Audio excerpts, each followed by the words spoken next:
Bom dia, já tomei meu café. Para mim, bom dia. Para você pode ser boa tarde, boa noite, boa madrugada. Enfim, como o dia tem 24 horas, ninguém erra, independente do horário, em desejar bom dia. Dia não é só quando está de dia, luz do sol. Dia também é noite, não é verdade?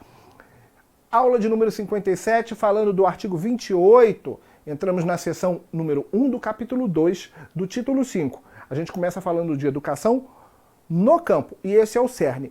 Mas por falar em educação no campo, no parágrafo do artigo 28, a gente acaba também tangenciando a temática da educação indígena e quilombola. Na verdade, não vamos falar da temática da educação indígena ou quilombola. Vamos apenas aqui dar um detalhe mínimo dentro do contexto das instituições de ensino indígenas e quilombolas, que ministram aulas para esses públicos específicos. E é interessante notar que, embora a LDB não traga a educação indígena e a educação quilombola como modalidades da educação, a gente só vai ver isso lá nas diretrizes curriculares nacionais para a educação básica, ela menciona o assunto aqui. Ela menciona de forma indireta a educação indígena e a educação quilombola. Então, vamos ao artigo de número 28. Está aqui. O artigo 28 diz que na oferta de educação básica para a população rural, isso mesmo, os sistemas de ensino promoverão as adaptações necessárias à sua adequação às peculiaridades da vida rural de cada região. Especialmente, e aí a gente desdobra. Agora, se eu vou promover as adaptações necessárias à adequação às peculiaridades da vida rural em cada região, então eu não tenho uma população rural. Se eu adequo para cada região, levando em conta que eu tenho diferentes regiões, que eu tenho diferentes biomas, então eu não teria apenas uma população rural, que é um grande engano quando a gente trata do assunto. Eu tenho as populações rurais.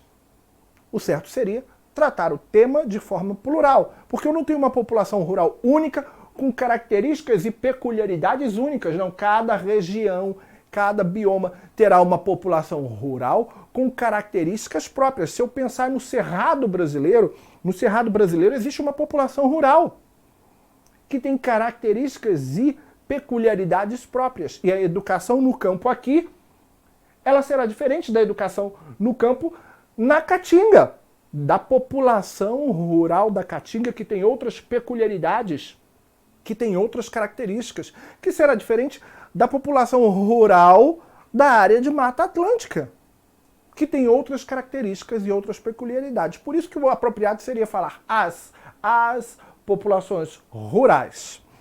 Então, quais são as adequações indicadas pela LDB, que não são as únicas? A primeira delas são os conteúdos curriculares e metodologias apropriadas às reais necessidades e interesses dos alunos da zona rural, levando em conta que os alunos de cada um desses biomas têm características e realidades e necessidades diferenciadas. Então, eu não tenho uma planilha única, uma cartilha única, um conteúdo único para trabalhar a educação rural, a educação no campo, em todo o território brasileiro, levando em conta que temos dimensões continentais e as populações rurais de cada um desses biomas têm necessidades, peculiaridades e características diferenciadas. Inciso 2. Organização escolar própria, incluindo a adequação do calendário escolar às fases do ciclo agrícola e às condições climáticas. Isso é, o calendário se ajusta a colheitas, a épocas de seca, a épocas de chuva, moções e por aí vai. Terceiro, adequação à natureza do trabalho na zona rural, levando em conta, como eu disse, que essa natureza do trabalho será diferenciada em cada um destes biomas. E o artigo 28, parágrafo único, que é o que vai tangenciar ali a educação indígena e quilombola, mas com relação a um único detalhe apenas. Diz o 28, parágrafo único, que o fechamento de escolas do campo indígenas e quilombolas. O fechamento de escolas do campo indígenas e quilombola será precedido, isto é, antecedido, de manifestação do órgão normativo do respectivo sistema de ensino, que considerará, que levará em conta, nessa manifestação, a justificativa apresentada pela Secretaria de Educação, a análise do diagnóstico do impacto da ação e a manifestação da comunidade escolar. Então preste atenção. A Secretaria de Educação do município ou do estado, com circunscrição e competência sobre aquela escola do campo indígena ou quilombola, não pode simplesmente fechar de ofício uma escola. Vamos fechar essa escola aqui e remanejar os alunos para outra escola. Não pode fazer isso, tá?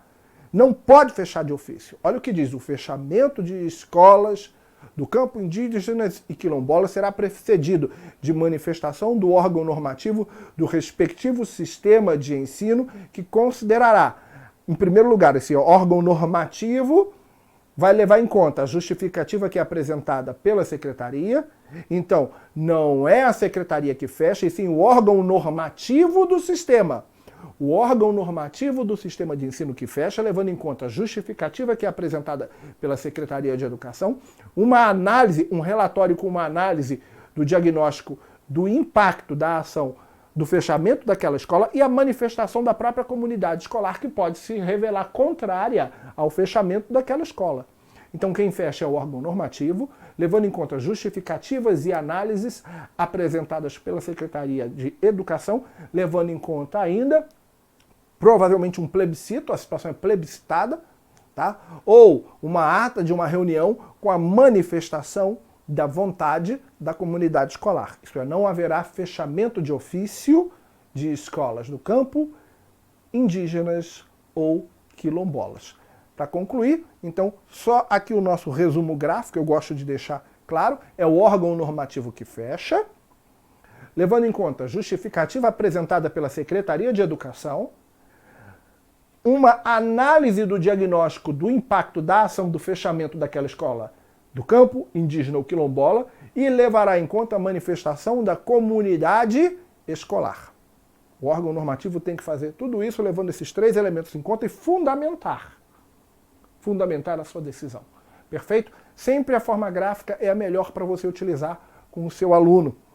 Mostra um pouco mais de trabalho da sua parte, professor, e um pouco mais de zelo pela aprendizagem do aluno. Um grande abraço e até a nossa próxima aula.